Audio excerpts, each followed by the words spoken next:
Good morning students. आज start करते हैं शोधन के बारे में। तो यह आपका 6वें चैप्टर का 7वां हेडिंग है, शोधन प्यूरिफिकेशन। तो आइए देखते हैं। किसी भी विधि द्वारा निष्कर्षण से प्राप्त धातुओं में सामान्य रूप से कुछ अशुद्धियाँ मिली रहती हैं। तो आप देख रहे हैं कि अलग अलग आपको टेक्निक बताया गया था, जिसमें निष्कर्षण के द्वारा जो मेटल्स आपको प्राप्त हुए थे, धातु प्राप्त हुए थे, उसमें सामान्य रूप से कुछ उसमें अशुद्धियाँ मिली रहती हैं। तो उन्हीं अशुद्धियों को अलग करने का तरीका जो है शोधन कहलाता है। ठीक है। किसी भी विधि द्वारा निष्कर्षण से प्राप्त धातुओं में सामान्य रूप से कुछ अशुद्धियाँ मिली रहती हैं। उच्च शुद्धता की धातु प्राप्त करने के लिए अनेक विधियाँ प्रयोग में लाई जाती हैं। ठीक है। तो आप देख रहे हैं कि जो उसमें कुछ अशुद्धियाँ मिली हैं, उनको अलग करने के लिए, ठीक है, अर्थात उच्च शुद्धता की धातु प्राप्त करने के लिए अनेक विधियां प्रयोग में लाई जाती हैं। ये विधियां धातु एवं उनमें उपस्थित अशुद्धियों के गुणों में अंतर पर निर्भर करती हैं, जिनमें से कुछ नीचे दिए गए हैं। ठीक है। तो आप देख रहे हैं कि जो शोधन की विधि है, जो शुद्ध करने की विधि है, अशुद्धियों को निकालने की विधि है, यह जो है धातु और उसमें उपस्थित अशुद्धियों के गुणों के अंतर पर निर्भर करती है कि धातु और उसमें उपस्थित अशुद्धियाँ कौन सी हैं, उनके गुणों के अंतर पर यह निर्भर करती है।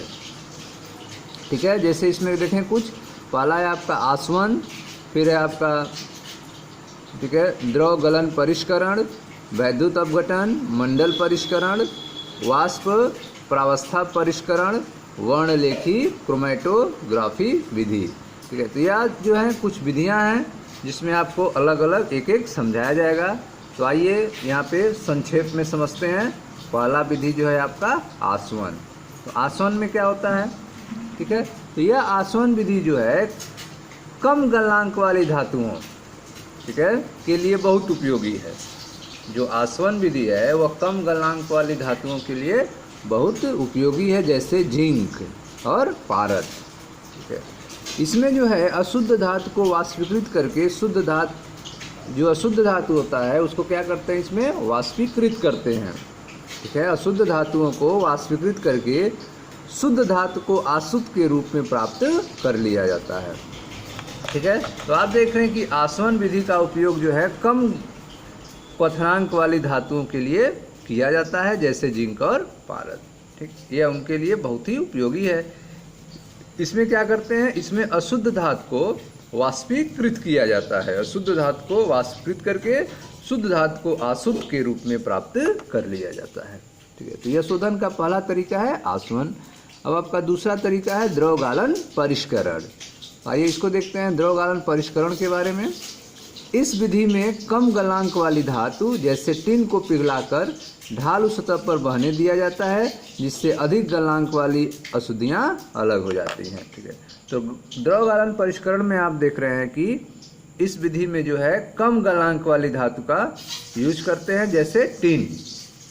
ठीक है। इस विधि में कम गलनांक वाली धातु जैसे टिन को पिघलाया जाता है और पिघलाकर इसको ढालू सतह पर, कोई ढलवा सतह होता है उसी पर बहने दिया जाता है, जिससे अधिक गलनांक वाली जो अशुद्धियाँ होती हैं वह अलग हो जाती हैं। ठीक है। तो यह आपने देखा द्रव गालन परिष्करण, यह कम गलनांक वाली धातुओं के लिए यूज होता है, जैसे टिन। इसमें क्या करते हैं, इसमें पिघलाकर एक ढलुए सतह पर बहने दिया जाएगा, जिससे अधिक गलनांक वाली अशुद्धियाँ अलग हो जाती हैं। ठीक है। अब आपका तीसरा जो है वह है आपका वैद्युत अपघटनी शोधन के बारे में। तो आइए देखते हैं वैद्युत अपघटनी शोधन क्या होता है। ध्यान से समझें। वैद्युत अपघटनी शोधन में इस विधि में अशुद्ध धातु को एनोड बनाते हैं। ठीक है। तो जब वैद्युत अपघटनी शोधन में क्या किया जाता है, जो अशुद्ध धातु है उसको शुद्ध करने के लिए अशुद्ध धातु को किस रूप में यूज करेंगे, एनोड के रूप में उसको एनोड बनाते हैं। इसी विधि में अशुद्ध धातु को एनोड बनाते हैं, उसी धातु के शुद्ध धातु पट्टी को कैथोड की तरह प्रयोग करते हैं। ठीक है। तो वैद्युत अपघटनी शोधन में आप देख रहे हैं कि जिस धातु को आपको शुद्ध करना है, उस अशुद्ध धातु को आपको एनोड बना लेना है। ठीक है। और ठीक उसी धातु का एक शुद्ध धातु, प्योर, उसमें अशुद्धि न हो, प्योर धातु की एक पट्टी लेते हैं और उस पट्टी को कैथोड की तरह यूज करते हैं। तो इस विधि में अशुद्ध धातु को एनोड बनाते हैं और उसी धातु की शुद्ध धातु पट्टी को कैथोड की तरह प्रयोग करते हैं।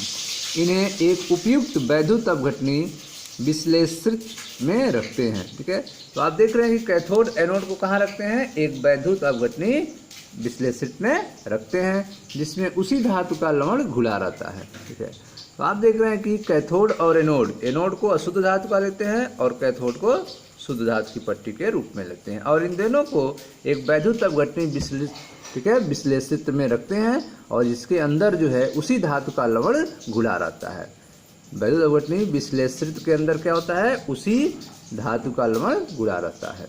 अधिक क्षारकीय धातु विलयन में रहती है और कम क्षारकीय धातुएं एनोड पंख में चली जाती हैं।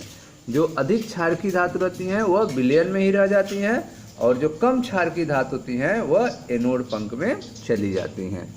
इस प्रक्रम की व्याख्या वैद्युत विभव की धारणा, अधिविभव और गिब्स ऊर्जा के उपयोग भी की जाती है, जिसे आप पहले खंड में देखे हैं। ठीक है, तो आप देख रहे हैं कि यह प्रक्रियाएं कैसे होती हैं।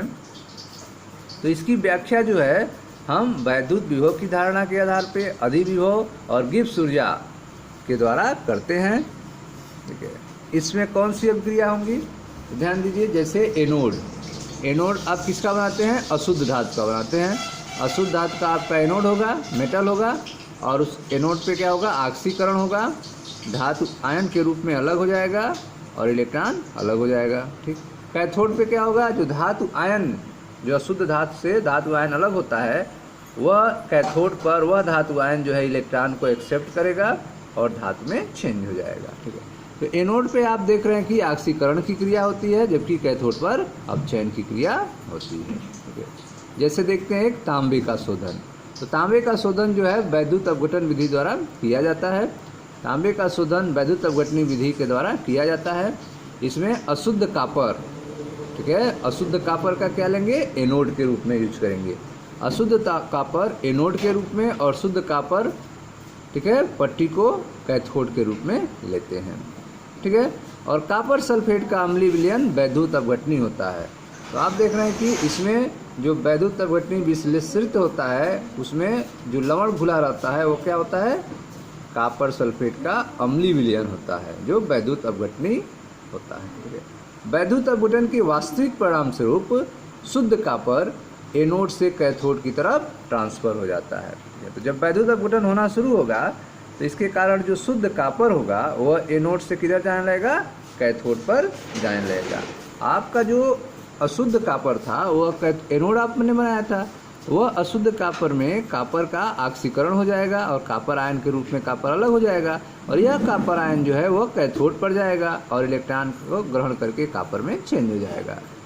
तो इस तरह से आप देख रहे हैं कि जो शुद्ध कापर है वह एनोड से कहाँ पहुँच जा रहा है, कैथोड पर पहुँच जा रहा है। ठीक है, फफोलेदार कापर की अशुद्धियाँ एनोड पंख के रूप में जमा हो जाती है। ठीक है, तो जो फफोलेदार कापर होता है उसकी जो अशुद्धियाँ होंगी वह एनोड पंख के रूप में जमा होगी और इस एनोड पंख में क्या क्या होते हैं, इस एनोड पंख में एंटीमनी, सेलेनियम, टेलोरियम, चांदी, सोना, प्लेटिनम मुख्य रूप से होती हैं।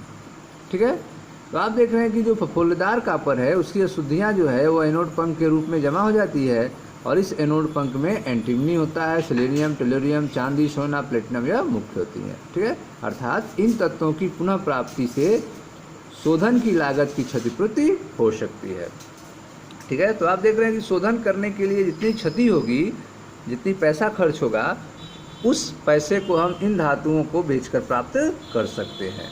जिंक का शोधन भी इसी प्रकार से किया जाता है। ठीक है, तो जिंक का शोधन भी आपको वैद्युत अपघटनी शोधन तरीके से जिंक का किया जाता है, जिसमें अशुद्ध जिंक का आप एनोड की तरफ यूज करेंगे और शुद्ध जिंक की एक छड़ को कैथोड के रूप में यूज करेंगे।